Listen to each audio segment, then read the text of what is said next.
So, welcome to the Diversity Dialogue with me. I have one former guest who's been on the show a few times, Joshua Brown, who is the CISO at H&R Block. Welcome back, Josh.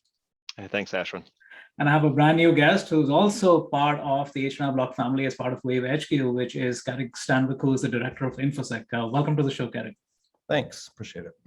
So I'm going to start off with, before we jump into the questions, I'm going to start off with a preview, which is really how Carraig and I met, which is on LinkedIn, thanks to a post of yours. I'm going to read it verbatim. I have it over here, right? And this is the story of Shelin Hacker.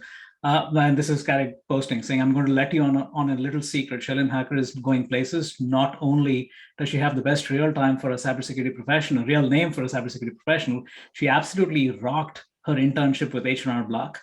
She came in with high energy and was driven, passionate, and absolutely clueless. And then ... And yet she proved how quickly she became an effective contributor, leveraging her work ethic, positive attitude, and drive to learn. She's heading back to school for now. But do me a favor, reach out, show some love, and connect with Shelin and help her grow her LinkedIn network as she begins what will certainly be an incredible career in cybersecurity. You may just want to hire her someday. So again, I'm going to pause over here. When I saw that, and thanks to Joshua actually liking it and the LinkedIn algorithm actually showing that on my feed. Long story short, so I reached out to Shelin, had her on this exact show with another guest, and it just like blew my mind. So again, I'm going to stop over there and pose this question to you, Carraig, first. What made you post this in the first place? One of my biggest frustrations in this community is that historically, not so much anymore, it's getting better, but historically, everybody's pretty much looked the same, right? And if everybody looks the same and talks the same and comes from the same background, then they think the same. And if everybody thinks the same, how are you going to identify new solutions to the problems that we're facing? For me, I think diversity is really just how you find that diversity of thought. And when I was working at the first SOC over at USDA for 2 years, I didn't have a single applicant from a female, for example, right? So to find this new class of kids going through school who are passionate and excited, who want to learn, that's going to change our entire community. And so whatever we can do to promote that and get, help, I guess, fix what we started as a problem. I mean, and let's be honest, it was a problem initially, having the way that IT was in general, the way that STEM careers were in general.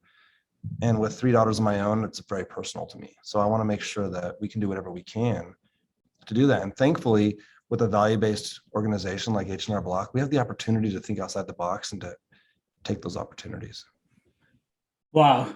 So Joshua, I'm going to ask you this and think outside the box, and you've been a big proponent of this. I still remember this. Again, I promise you, I did not go back and review our past dialogue, but you talked about all you care about is not hiring sociopaths, right? So in terms of just, it's such a powerful statement because it makes the community more inclusive, right? I mean, you have a very much broader brush, but I go back to something that is plaguing, right? Which is the whole automated resume scanning.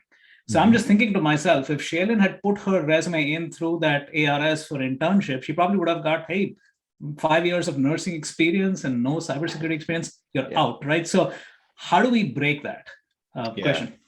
Yeah, it's a great question and a critical one. And I think, there's a gap between what we want and how we ask for what we want in the marketplace. Carraig put his finger on it. We want a diversity of thought. Diversity, inclusion, belonging is much broader than just race or gender. And the approach we've taken, because we can't change who's in the marketplace right now, there's a smaller number of diverse candidates in the marketplace. It's getting better, right? But it's still a relatively small number, and all the big firms and the little firms really are competing for that same pool of talent. So we can't change that, but we can change what the future looks like.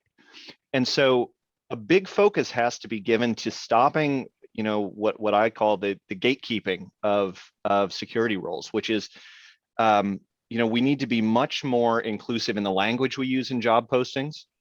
We need to be thinking about the things that actually make a difference. And those are going to, that's going to differ between companies and cultures. But, the old 10 years of experience and a college degree, is that relevant? I mean, maybe, right? I'm not weighing in necessarily one way or the other, but it definitely excludes large portions of the population. And if you've spent any time reading or thinking about these issues, the people that are going to be traditionally disadvantaged are going to be through that sort of gatekeeping process are going to be the same people in a lot of cases that you want to bring in to the discussion and have as part of your team. So, we don't use ARS. We actually scan these things ourselves, real human eyeballs.